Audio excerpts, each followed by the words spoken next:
ਸਤਿ ਸ਼੍ਰੀ ਅਕਾਲ। ਫਟਾਫਟ 100 ਦੇਖ ਰਹੇ ਸਾਰੇ ਦਰਸ਼ਕਾਂ ਦਾ ਸਵਾਗਤ। ਮੈਂ ਹਾਂ ਜਸਮੀਤ ਕੌਰ। ਦੇਸ਼ ਦੁਨੀਆ ਦੇ ਵਿੱਚ ਅੱਜ ਕੀ ਕੁਝ ਰਿਹਾ ਖਾਸ, ਮਨੋਰੰਜਨ ਖੇਡ ਜਗਤ ਤੇ ਕਰਾਂਗੇ ਵਪਾਰ ਦੀ ਗੱਲ। ਸਭ ਤੋਂ ਪਹਿਲਾਂ ਨਜ਼ਰ ਪਾ ਲੈਂਦੇ ਹਾਂ ਸੂਬਾਈ ਖਬਰਾਂ ਤੇ। ਜ਼ੀਰਾ ਵਿਖੇ ਇੱਕ 55 ਸਾਲਾ ਗ੍ਰੰਥੀ ਦੇ ਕਤਲ ਦਾ ਮਾਮਲਾ ਸਾਹਮਣੇ ਆਇਆ। ਇਹ ਵਾਰਦਾਤ ਜ਼ੀਰਾ ਦੇ ਅਵਾਨ ਰੋਡ ਦੇ ਉੱਤੇ ਵਾਪਰੀ ਹੈ। ਦੱਸਿਆ ਜਾ ਰਿਹਾ ਕਿ ਲੁੱਟ ਦੀ ਨੀਅਤ ਨਾਲ ਇਸ ਵਾਰਦਾਤ ਨੂੰ ਅੰਜਾਮ ਦਿੱਤਾ ਗਿਆ। ਬੀਤੀ ਰਾਤ ਸੁਰਜੀਤ ਸਿੰਘ ਆਪਣੇ ਕਮਰੇ ਦੇ ਵਿੱਚ ਸੁੱਤਾ ਪਿਆ ਸੀ। ਦੂਜੇ ਕਮਰੇ ਦੇ ਵਿੱਚ ਉਸਦੀ ਨੂੰਹ ਅਤੇ ਉਸਦੀ ਭੈਣ ਸੁੱਤੇ ਪਏ ਸਨ ਅਤੇ ਜਦੋਂ ਉਹਨਾਂ ਨੇ ਸਵੇਰੇ ਉੱਠ ਕੇ ਦੇਖਿਆ ਤਾਂ ਮ੍ਰਿਤਕ ਦੇ ਕਮਰੇ ਦਾ ਦਰਵਾਜ਼ਾ ਬੰਦ ਸੀ ਅਤੇ ਬਾਹਰ ਤੋਂ ਕੁੰਡਾ ਲੱਗਿਆ ਹੋਇਆ ਸੀ। ਜਦੋਂ ਉਹਨਾਂ ਨੇ ਕੁੰਡਾ ਖੋਲ੍ਹ ਕੇ ਦੇਖਿਆ ਤਾਂ ਮ੍ਰਿਤਕ ਦੀ ਲਾਸ਼ ਬੈੱਡ ਤੇ ਪਈ ਹੋਈ ਸੀ ਅਤੇ ਘਰ ਦੇ ਵਿੱਚ ਸਾਰਾ ਸਮਾਨ ਖਿਲਰਿਆ ਪਿਆ ਸੀ। ਇਸੇ ਤੁਰੰਤ ਉਹਨਾਂ ਦੇ ਵੱਲੋਂ ਰੌਲਾ ਪਾਇਆ ਗਿਆ ਅਤੇ ਉਹਨਾਂ ਦੇ ਵੱਲੋਂ ਇਸ ਦੀ ਸੂਚਨਾ ਪੁਲਿਸ ਨੂੰ ਦਿੱਤੀ ਗਈ।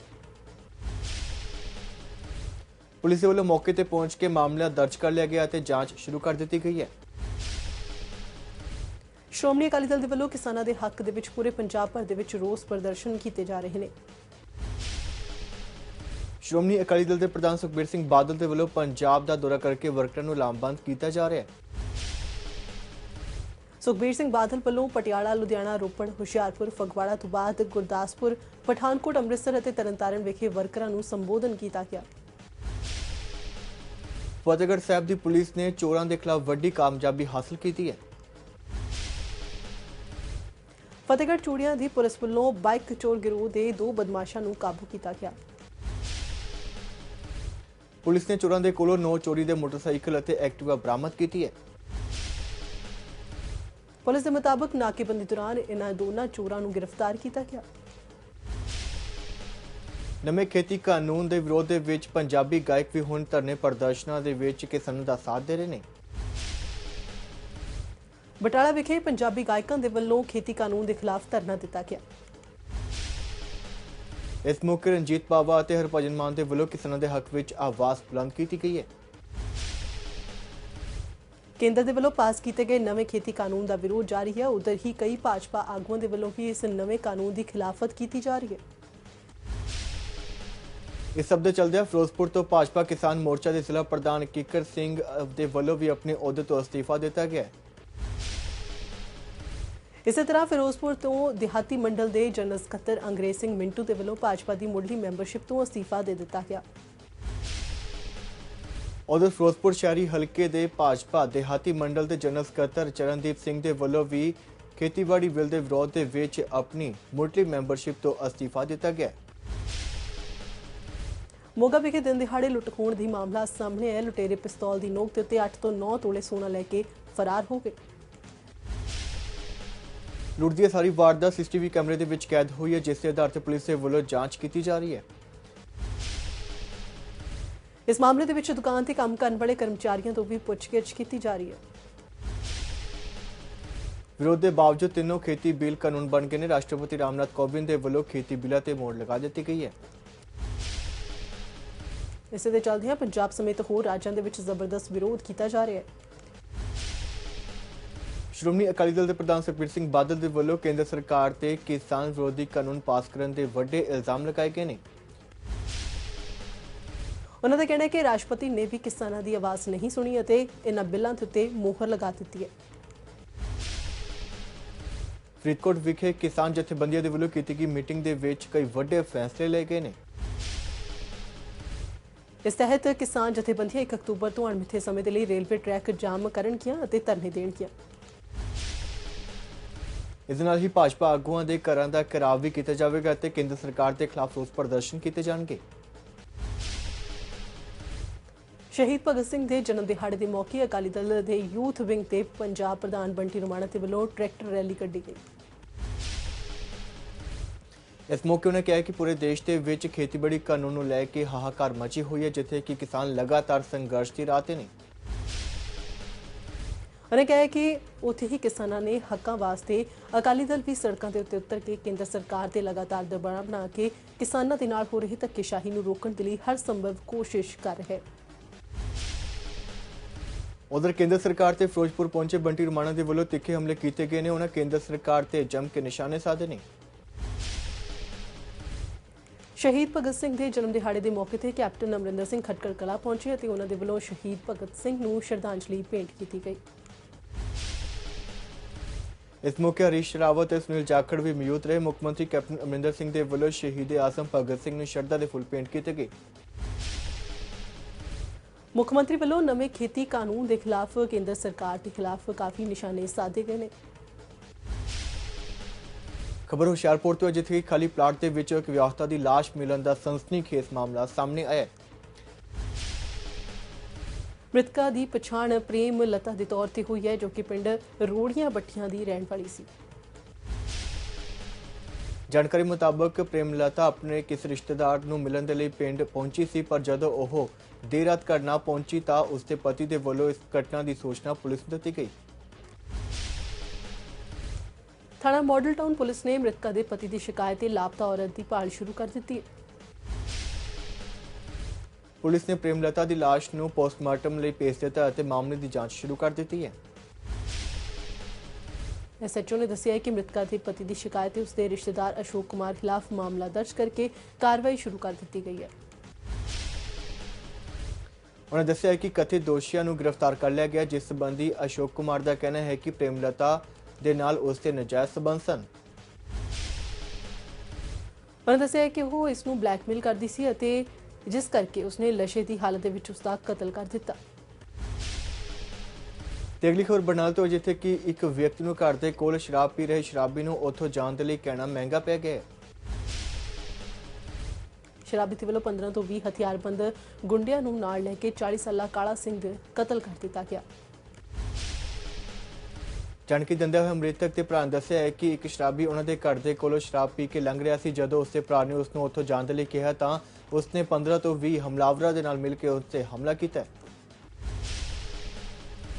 पुलिस वालों इस मामले के विच कार्रवाई करते हुए 4 व्यक्तियों को गिरफ्तार कर लिया गया। पुलिस ने बाकी दोषियों के खिलाफ मामला दर्ज कर लिया। पुलिस के वल्लों बाकी दोषियों की भाल दे विच छापेमारी की जा रही है। एक नज़र पा लेंदे हां राष्ट्रीय खबरां ते। रेलवे विभाग के प्रमुख स्टेशनों ते यूजर फीस वसूलण की तैयारी कर रहे हैं। रेलवे की टिकट ते हिस्सा होगा, पर सारे यात्रियों के लिए उपभोक्ता फीस बराबर नहीं होगी। जानकारी के मुताबक एसी कोच के विच यात्रा करने वालियां नूं वधेरे उपभोक्ता फीस देनी पवेगी। एसी 1 दे विच यात्रा करने वालियां नूं उपभोक्ता फीस के वजह 30 रुपए चुकाने पैणगे। एसी 2 ਅਤੇ एसी 3 ਦੇ ਵਿੱਚ यात्रा करने वाले ਲਈ उपभोक्ता फीसां घट ਹੋਣਗੀਆਂ, जबकि स्लीपर क्लास के यात्रियों ਲਈ ਇਹ मामूली होगी। घट्टो घट उपभोक्ता फीस 10 रुपए रखी गई है। रेलवे मंत्रालय के वल्लों इस संबंधी प्रस्ताव से काम किया जा रहा है। जल्द ही इसनूं मंजूरी लई मंत्रिमंडल के कोल भी भेजा जाएगा। फ्रांस ने भारत नूं राफेल लड़ाकू हवाई जहाज़ां दा अगला बैच सौंप दिता है। इस बैच दे विच 5 हवाई जहाज़ मौजूद सन अते जानकारी मुताबक अक्तूबर दे विच भारत पहुंचणगे। इन्हां हवाई जहाज़ां नूं पश्चिम बंगाल स्थित एयरफोर्स स्टेशन ते तैनात किया जाएगा। ये हवाई जहाज़ चीन दे नाल लगती पूर्वी सरहद की राखी करेंगे। राफेल के पहले बैच के शामिल 5 हवाई जहाज़ों को 10 सितंबर को एक रस्मी प्रोग्राम दौरान भारतीय हवाई फौज के शामिल किया गया सी। भारत के फ्रांस के राजदूत ने कहा कि राफेल फाइटर जैट के दूजे बैच को भारत के हवाले कर दिता गया। उन्होंने भारतीय हवाई फौज के पायलटों की शलाघा करदे होया कहा है कि वह बेहद हुनरमंद पायलट हैं। कांग्रेस के साबका प्रधान राहुल गांधी ने खेतीबाड़ी संबंधी कानूनों को लेकर सरकार ते फिर निशाना साधिया। राहुल ने दोष लगाया कि किसानों की आवाज़ संसद और बाहर दोहां जगह के उत्ते दबाई गई है। उन्होंने कहा कि राष्ट्रपति रामनाथ कोविंद ने भी इन्हां बिलों को मंजूरी प्रदान कर दी है, जिस तो बाद यह कानून बन गए हैं। रुक कर लेने अंतरराष्ट्रीय खबरों के बाद। अमेरिकी फैडरल कोर्ट ने राष्ट्रपति डोनाल्ड ट्रंप के चीनी ऐप टिकटॉक को बैन करने के हुक्म से रोक लगा दी है। ट्रंप प्रशासन ने हाल ही दे विच टिकटॉक को डाउनलोड करने ते रोक लगाउण संबंधी हुक्म जारी किए सी, जिस विच कहा गया सी कि एप्पल ऐप स्टोर और गूगल प्ले स्टोर तो टिकटॉक को डाउनलोड नहीं किया जा सकेगा। वाशिंगटन दे विच एक अमेरिकी जज कार्ल निकोल्स ने ट्रंप प्रशासन के उस हुक्म से अस्थाई रूप में रोक लगाई है, जिस मुताबिक टिकटॉक को डाउनलोड करने से पाबंदी लगाई गई सी। अमरीकी जिला जज कार्ल निकोलस ने इसके बैन के हुक्म से रोक लगाउंदे हुए कहा है कि टिकटॉक ऐप स्टोर से बैन को प्रभावी होने से रोकने के लिए एक शुरुआती ਹੁਕਮ ਜਾਰੀ ਕਰ ਰਹੇ ਨੇ। ਆਸਟ੍ਰੇਲੀਆ ਦੇ ਵਿੱਚ ਸਿਡਨੀ ਸਿਟੀ ਕੌਂਸਲ ਨੇ ਸ਼ਹਿਰ ਦੇ ਵਿੱਚ ਆਰਥਿਕ ਤੌਰ ਤੇ ਸਭ ਤੋਂ ਕਮਜ਼ੋਰ ਲੋਕਾਂ ਨੂੰ 20,000 ਤੋਂ ਵੱਧ ਮੁਫਤ ਅਤੇ ਦੁਬਾਰਾ ਵਰਤੋਂਯੋਗ ਮਾਸਕ ਵੰਡਣ ਦਾ ਫੈਸਲਾ ਕੀਤਾ ਹੈ ਤਾਂ ਜੋ ਕੋਵਿਡ-19 ਦੇ ਫੈਲਣ ਨੂੰ ਰੋਕਿਆ ਜਾ ਸਕੇ। ਉਧਰ ਲਾਰਡ ਮੇਅਰ ਕਲੋਵਰ ਮੂਰ ਨੇ ਇੱਕ ਬਿਆਨ ਦੇ ਵਿੱਚ ਕਿਹਾ ਹੈ ਕਿ ਸਿਡਨੀ ਸਿਟੀ ਕੌਂਸਲ ਮਾਸਕ ਪਾਉਣ ਸੰਬੰਧੀ ਸਿਲਸਿਲਾ ਤੇ ਜ਼ੋਰਦਾਰ ਹਮਾਇਤ ਕਰਦੀ ਹੈ, ਪਰ ਉਹਨਾਂ ਨੇ ਇਹ ਵੀ ਅਹਿਸਾਸ ਹੋਇਆ ਹੈ ਕਿ ਹਰ ਕੋਈ ਉਹਨਾਂ ਨੂੰ ਖਰੀਦਣ ਦੇ ਯੋਗ ਨਹੀਂ ਹੈ। ਮੂਰ ਨੇ ਕਿਹਾ ਹੈ ਕਿ ਮਾਸਕ 3 ਪਲਾਈ ਸਮੱਗਰੀ ਤੋਂ ਤਿਆਰ ਕੀਤੇ ਗਏ ਨੇ ਅਤੇ ਵਿਸ਼ਵ ਸਿਹਤ ਸੰਗਠਨ ਦੇ ਵੱਲੋਂ ਬਣਾਏ ਗਏ ਦਿਸ਼ਾ ਨਿਰਦੇਸ਼ਾਂ ਨੂੰ ਪੂਰਾ ਕਰਦੇ ਨੇ। ਅਮਰੀਕੀ ਰਾਸ਼ਟਰਪਤੀ ਡੋਨਾਲਡ ਟਰੰਪ ਦੇ ਪ੍ਰਤੀ ਆਪਣਾ ਸਮਰਥਨ ਪ੍ਰਗਟਾਉਂਦਿਆਂ ਹੋਇਆਂ ਹਜ਼ਾਰਾਂ ਲੋਕਾਂ ਨੇ ਵਾਸ਼ਿੰਗਟਨ ਸ਼ਹਿਰ ਦੇ ਵਿੱਚ ਨੈਸ਼ਨਲ ਮਾਲ ਦੇ ਕੋਲ ਇਕੱਠੇ ਹੋ ਕੇ ਇੱਕ ਮਾਰਚ ਕੱਢਿਆ। ਭੀੜ ਦੇ ਵਿੱਚ ਕੁਝ ਲੋਕਾਂ ਨੇ ਮਾਸਕ ਪਹਿਨੇ ਹੋਏ ਸਨ ਜਦਕਿ ਕੁਝ ਨੇ ਟਰੰਪ ਦੇ ਹਸਤਾਖਰ ਵਾਲੀ ਲਾਲ ਟੋਪੀ ਪਹਿਨੀ ਹੋਈ ਸੀ। ਦੱਸੀਏ ਕਿ 3 ਨਵੰਬਰ ਨੂੰ ਅਮਰੀਕਾ ਦੇ ਵਿੱਚ ਰਾਸ਼ਟਰਪਤੀ ਦੀ ਚੋਣ ਲਈ ਵੋਟਾਂ ਹੋਣਗੀਆਂ। ਇਸ ਲਈ ਟਰੰਪ ਨੂੰ ਇੱਕ ਵਾਰ ਫਿਰ ਤੋਂ ਚੋਣ ਮੈਦਾਨ ਦੇ ਵਿੱਚ ਹਨ ਅਤੇ ਸਾਬਕਾ ਉਪ ਰਾਸ਼ਟਰਪਤੀ ਜੈ ਬਿਡੇਨ ਵੀ ਉਹਨਾਂ ਨੂੰ ਟੱਕਰ ਦੇਣ ਦੇ ਲਈ ਚੋਣ ਲੜ ਰਹੇ ਨੇ। ਵਪਾਰ ਜਗਤ 'ਚ ਕਿਹੜੇ ਰਹੇ ਉਤਾਰ ਚੜ੍ਹਾਅ, ਕਿਸ ਨੂੰ ਹੋਇਆ ਨੁਕਸਾਨ, ਕੌਣ ਰਿਹਾ ਫਾਇਦੇ 'ਚ, ਜਾਣਦੇ ਹਾਂ ਬਿਜ਼ਨਸ ਨਿਊਜ਼ 'ਚ। ਘਰੇਲੂ ਸਟਾਕ ਮਾਰਕੀਟ ਦੇ ਵਿੱਚ ਸਕਾਰਾਤਮਕ ਸ਼ੁਰੂਆਤ ਅਤੇ ਅਮਰੀਕੀ ਮੁਦਰਾ ਦੀ ਕਮਜ਼ੋਰੀ ਦੇ ਕਰਕੇ ਸ਼ੁਰੂਆਤੀ ਕਾਰੋਬਾਰ ਦੌਰਾਨ ਰੁਪਈਆ ਅਮਰੀਕੀ ਡਾਲਰ ਦੇ ਮੁਕਾਬਲੇ 6 ਪੈਸੇ ਮਜ਼ਬੂਤ ਹੋ ਕੇ 73.55 ਦੇ ਪੱਧਰ ਪਹੁੰਚ ਗਿਆ। ਅੰਤਰਬੈਂਕ ਵਿਦੇਸ਼ੀ ਮੁਦਰਾ ਬਾਜ਼ਾਰ ਦੇ ਵਿੱਚ ਸਥਾਨਕ ਇਕਾਈ 3 ਪੈਸੇ ਦੀ ਗਿਰਾਵਟ ਨਾਲ 73.64 ਦੇ ਪੱਧਰ ਤੇ ਖੁੱਲੀ ਹੈ, ਪਰ $1 ਦੇ ਮੁਕਾਬਲੇ ਰੁਪਇਆ 33.55 ਦੇ ਪੱਧਰ ਤੇ ਪਹੁੰਚ ਗਿਆ। ਕੇਂਦਰ ਸਰਕਾਰ ਫੈਸਟਿਵ ਸੀਜ਼ਨ ਦੇ ਵਿੱਚ ਖਪਤਕਾਰਾਂ ਦੇ ਹੱਥ ਵਿੱਚ ਪੈਸਾ ਪਹੁੰਚਾਉਣ ਲਈ ਇੱਕ ਹੋਰ ਵਿੱਤੀ ਪੈਕੇਜ ਦਾ ਐਲਾਨ ਕਰ ਸਕਦੀ ਹੈ। ਇਸ ਪੈਕੇਜ ਦਾ ਐਲਾਨ ਨਰਾਤਿਆਂ ਦੇ ਆਲੇ ਦੁਆਲੇ ਕੀਤਾ ਜਾ ਸਕਦਾ ਹੈ ਤੇ ਨਰਾਤਿਆਂ ਨੂੰ ਦੇਸ਼ ਦਾ ਸਭ ਤੋਂ ਵੱਡਾ ਖਰੀਦਦਾਰੀ ਸੀਜ਼ਨ ਮੰਨਿਆ ਜਾਂਦਾ ਹੈ। ਇਸ ਪੈਕੇਜ ਦੇ ਜ਼ਰੀਏ ਕਮਾਈ ਘੱਟ ਹੋਣ ਦੀ ਮਾਰ ਚੱਲ ਰਹੇ ਨੌਕਰੀ ਪੇਸ਼ਾ ਪ੍ਰਵਾਸੀ ਮਜ਼ਦੂਰਾਂ ਅਤੇ ਛੋਟੇ ਕਾਰੋਬਾਰੀਆਂ ਦੇ ਹੱਥ ਦੇ ਵਿੱਚ ਪੈਸਾ ਦਿੱਤਾ ਜਾਵੇਗਾ, ਜਿਸ ਨਾਲ ਕੰਪਨੀਆਂ ਦੀ ਮੰਗ ਵਧੇਗੀ। ਕੇਂਦਰ ਸਰਕਾਰ ਇਸ ਤੋਂ ਪਹਿਲਾਂ ਵੀ ਦੀਵਾਲੀ ਦੇ ਨੇੜੇ ਵਿੱਤੀ ਪੈਕੇਜ ਦਿੰਦੀ ਹੈ। ਅਕਤੂਬਰ 2017 ਦੇ ਵਿੱਚ ਵੀ ਦੀਵਾਲੀ ਤੋਂ ਠੀਕ ਪਹਿਲਾਂ ਸਰਕਾਰ ਨੇ ਸਥਾਈ ਉਤਪਾਦਾਂ ਤੇ GST ਦੀਆਂ ਦਰਾਂ 'ਚ ਕਟੌਤੀ ਕੀਤੀ ਸੀ। ਮੁਕੇਸ਼ ਅੰਬਾਨੀ ਦੀ ਰਿਲਾਇੰਸ ਜੀਓ ਪਹਿਲਕਾਰ ਰਣਨੀਤੀ ਅਤੇ ਬਿਹਤਰ ਕਨੈਕਟੀਵਿਟੀ ਨਾਲ ਖਪਤਕਾਰਾਂ ਨੂੰ ਲਗਾਤਾਰ ਆਕਰਸ਼ਿਤ ਕਰ ਰਹੀ ਹੈ। ਟਰਾਈ ਦੀ ਤਾਜ਼ਾ ਅੰਕੜਿਆਂ ਰਿਪੋਰਟ ਦੇ ਮੁਤਾਬਕ ਦਿੱਲੀ ਸਰਕਲ ਦੇ ਵਿੱਚ ਰਿਲਾਇੰਸ ਜੀਓ ਦੇ ਨੈਟਵਰਕ ਦੇ ਨਾਲ ਜੂਨ ਦੇ ਆਖਿਰ ਦੇ ਵਿੱਚ 1,83,00,000 ਤੋਂ ਜ਼ਿਆਦਾ ਗਾਹਕ ਜੁੜੇ ਹਨ ਅਤੇ 35.33% ਮਾਰਕੀਟ ਸ਼ੇਅਰ ਦੇ ਨਾਲ ਕੰਪਨੀ ਦੀ ਬਾਦਸ਼ਾਹੀ ਕਾਇਮ ਹੈ। ਸਾਲ ਦੀ ਸ਼ੁਰੂਆਤ ਦੇ ਵਿੱਚ ਹੀ ਰਿਲਾਇੰਸ ਜੀਓ ਨੇ ਵੋਡਾ ਆਈਡੀਆ ਨੂੰ ਪਿੱਛੇ ਛੱਡਦੇ ਹੋਏ ਦਿੱਲੀ ਸਰਕਲ ਦੇ ਵਿੱਚ ਨੰਬਰ 1 ਦੀ ਪੋਜੀਸ਼ਨ ਹਾਸਲ ਕਰ ਲਈ ਸੀ। ਜਨਵਰੀ ਤੋਂ ਜੂਨ ਤੱਕ ਰਿਲਾਇੰਸ ਜੀਓ ਦੇ ਤਕਰੀਬਨ 9.03 ਲੱਖ ਗ੍ਰਾਹਕ ਜੁੜ ਕੇ ਆਪਣੀ ਗ੍ਰਾਹਕ ਦੀ ਸਥਿਤੀ ਨੂੰ ਹੋਰ ਮਜ਼ਬੂਤ ਕੀਤਾ ਅਤੇ ਗ੍ਰਾਹਕਾਂ ਦੀ ਗਿਣਤੀ ਦੌੜ ਵਿੱਚ ਭਾਰਤੀ ਏਅਰਟੈਲ ਤੀਜੇ ਸਥਾਨ ਤੇ ਪਿਛੜ ਗਈ ਹੈ। ਇੱਕ ਨਜ਼ਰ ਬਾਲੀਵੁੱਡ ਗੱਪਸ਼ਪ ਦੇ ਵੱਲ। Comedy king Kapil Sharma social media ਤੇ ਕਾਫੀ ਸਰਗਰਮ ਰਹਿੰਦੇ ਨੇ। ਆਏ ਦਿਨ ਉਹ ਆਪਣੀਆਂ ਖਾਸ ਤਸਵੀਰਾਂ ਲੈ ਕੇ ਸੁਰਖੀਆਂ ਦੇ ਵਿੱਚ ਬਣੇ ਰਹਿੰਦੇ ਨੇ। ਹਾਲ ਹੀ ਦੇ ਵਿੱਚ ਕਪਿਲ ਸ਼ਰਮਾ ਨੇ ਆਪਣੀ ਬੇਟੀ ਦੀਆਂ ਤਸਵੀਰਾਂ ਇੰਸਟਾਗ੍ਰਾਮ ਤੇ ਸਾਂਝਾ ਕੀਤੀਆਂ ਨੇ ਅਤੇ ਉਹਨਾਂ ਨੇ ਆਪਣੀ ਬੇਟੀ ਦੇ ਨਾਮ ਇੱਕ ਖੂਬਸੂਰਤ ਮੈਸੇਜ ਵੀ ਸਾਂਝਾ ਕੀਤਾ ਹੈ। ਕਪਿਲ ਸ਼ਰਮਾ ਨੇ ਆਪਣੀ ਬੇਟੀ ਦੀਆਂ 2 ਤਸਵੀਰਾਂ ਸਾਂਝੀਆਂ ਕੀਤੀਆਂ ਨੇ। ਤਸਵੀਰਾਂ ਦੇ ਵਿੱਚ ਅਨਾਇਰਾ ਦੀ ਕਿਊਟਨੈਸ ਸਭ ਦਾ ਦਿਲ ਜਿੱਤ ਰਹੀ ਹੈ। ਇਸੇ ਕਰਕੇ ਇਸ ਪੋਸਟ ਤੇ ਵੱਡੀ ਗਿਣਤੀ ਵਿੱਚ ਲਾਈਕਸ ਅਤੇ ਕਮੈਂਟ ਆ ਰਹੇ ਨੇ। ਛੋਟੇ ਪਰਦੇ ਤੇ ਕਲਾਕਾਰਾਂ ਤੋਂ ਲੈ ਕੇ ਬਾਲੀਵੁੱਡ ਦੇ ਕਈ ਕਲਾਕਾਰ ਇਸ ਤੇ ਕਮੈਂਟ ਕਰ ਰਹੇ ਨੇ। ਪਾਕਿਸਤਾਨ ਦੇ ਖੈਬਰ ਪਖਤੂਨਖਵਾ ਸੂਬੇ ਦੀ ਸਰਕਾਰ ਨੇ ਇਤਿਹਾਸਕ ਇਮਾਰਤਾਂ ਦੀ ਸੁਰੱਖਿਆ ਦੇ ਮੱਦੇਨਜ਼ਰ ਮਸ਼ਹੂਰ ਬਾਲੀਵੁੱਡ ਅਦਾਕਾਰ ਰਾਜ ਕਪੂਰ ਅਤੇ ਦਿਲੀਪ ਕੁਮਾਰ ਦੇ ਜੱਦੀ ਘਰਾਂ ਨੂੰ ਖਰੀਦਣ ਦਾ ਫੈਸਲਾ ਕੀਤਾ ਹੈ। ਸੂਬੇ ਦੀ ਸਰਕਾਰ ਨੇ ਇਹਨਾਂ ਦੋਹਾਂ ਇਮਾਰਤਾਂ ਨੂੰ ਖਰੀਦਣ ਦੇ ਲਈ ਲੋੜੀਂਦਾ ਫੰਡ ਦੇਣ ਦਾ ਫੈਸਲਾ ਕੀਤਾ ਹੈ, ਜਿਨ੍ਹਾਂ ਨੂੰ ਰਾਸ਼ਟਰੀ ਵਿਰਾਸਤ ਘੋਸ਼ਿਤ ਕੀਤਾ ਗਿਆ। ਇਹ ਦੋਵੇਂ ਇਮਾਰਤਾਂ ਪੇਸ਼ਾਵਰ ਸ਼ਹਿਰ ਦੇ ਵਿੱਚ ਸਥਿਤ ਹਨ ਅਤੇ ਰਾਜ ਕਪੂਰ ਦੇ ਜੱਦੀ ਘਰ ਨੂੰ ਕਪੂਰ ਹਵੇਲੀ ਦੇ ਨਾਮ ਦੇ ਨਾਲ ਜਾਣਿਆ ਜਾਂਦਾ ਹੈ, ਜੋ ਕਿ ਕਿੱਸਾ ਖਵਾਨੀ ਬਾਜ਼ਾਰ ਦੇ ਵਿੱਚ ਸਥਿਤ ਹੈ। ਅਦਾਕਾਰ ਦਲੀਪ ਕਪੂਰ ਦਾ ਤਕਰੀਬਨ 100 ਸਾਲ ਪੁਰਾਣਾ ਜੱਦੀ ਘਰ ਇਸ ਇਲਾਕੇ ਦੇ ਵਿੱਚ ਮੌਜੂਦ ਹੈ। ਇਸ ਘਰ ਦੀ ਖਸਤਾ ਹਾਲਤ ਹੈ ਤੇ 2014 ਦੇ ਵਿੱਚ ਉਸ ਵੇਲੇ ਦੀ ਨਵਾਜ਼ ਸ਼ਰੀਫ ਸਰਕਾਰ ਨੇ ਇਸ ਨੂੰ ਰਾਸ਼ਟਰੀ ਵਿਰਾਸਤ ਘੋਸ਼ਿਤ ਕੀਤਾ ਸੀ।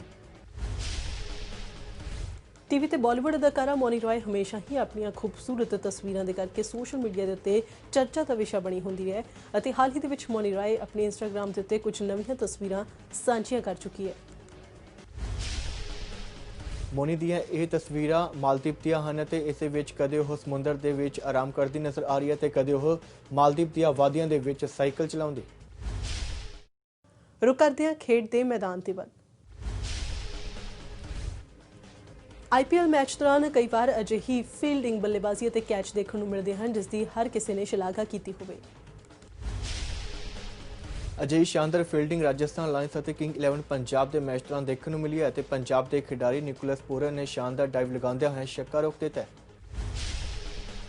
ਪੂਰਨ ਦਾ ਡਾਈਵ ਲਗਾ ਕੇ ਕੈਚ ਰੋਕਣਾ ਆਮ ਲੋਕਾਂ ਸਮੇਤ ਮਾਸਟਰ ਬਲਾਸਟਰ ਸਚਿਨ ਤੇਂਦੁਲਕਰ ਨੂੰ ਵੀ ਬਹੁਤ ਪਸੰਦ ਆਇਆ ਅਤੇ ਇਸ ਨੂੰ ਲੈ ਕੇ ਉਹਨਾਂ ਨੇ ਆਪਣੀ ਪ੍ਰਤੀਕਿਰਿਆ ਵੀ ਸਾਂਝੀ ਕੀਤੀ ਹੈ। ਸਚਿਨ ਪੂਰਨਾ ਦੀ ਫੀਲਡਿੰਗ ਦੇ ਉੱਤੇ ਕਾਫੀ ਮੁਰੀਦ ਹੋ ਗਏ ਨੇ।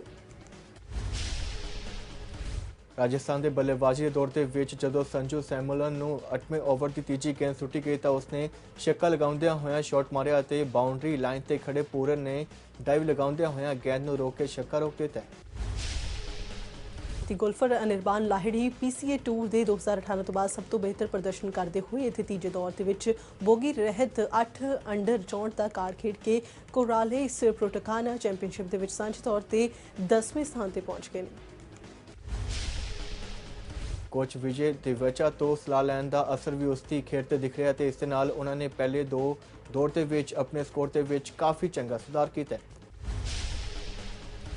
ਦੂਜੇ ਦੌਰ ਤੋਂ ਬਾਅਦ ਉਹ ਸਾਂਝੇ ਤੌਰ ਤੇ 54ਵੇਂ ਸਥਾਨ ਤੇ ਸਨ ਪਰ ਹੁਣ ਉਸ ਦਾ ਸਕੋਰ 11 ਅੰਡਰ ਦਾ ਹੈ।